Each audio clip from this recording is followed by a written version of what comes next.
గ్రంథము 33వ అధ్యాయము 3వ వాక్యము చూసినట్లయితే, నాకు మొరపెట్టుము, నేను నీకు ఉత్తరం ఇచ్చేదను, నీవు గ్రహింపలేని గొప్ప సంగతులను, గూఢమైన సంగతులను నీకు తెలియజేతును. చాలండి.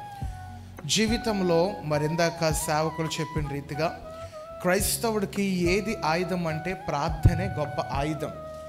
బైబిల్ ఉన్న భక్తులందరూ కూడా ఇర్మియా, యెషయా, తర్వాత మీకా కావచ్చు, ఎజ్రా గారు కావచ్చు, దానియేలు గారు కావచ్చు, దావీదు కావచ్చు, వీళ్ళందరూ కూడా వాళ్ళంత ప్రసిద్ధిగాంచిన గల కారణము, వాళ్ళంతలా దీవించబడడం గల కారణము, వాళ్ళంతలాగా దేవుని చేత అన్ని ఆశీర్వాదాలు పొందడం గల కారణము వాళ్ళు చేసిన ప్రార్థనే.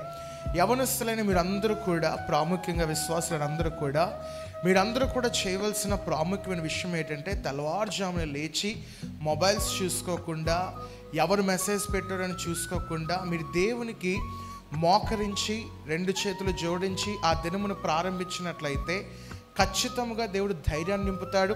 ఆ దినమంతా కూడా దేవుడు మీకు గొప్ప విడుదల, అద్భుతాలు చేసి తీరుతాడు.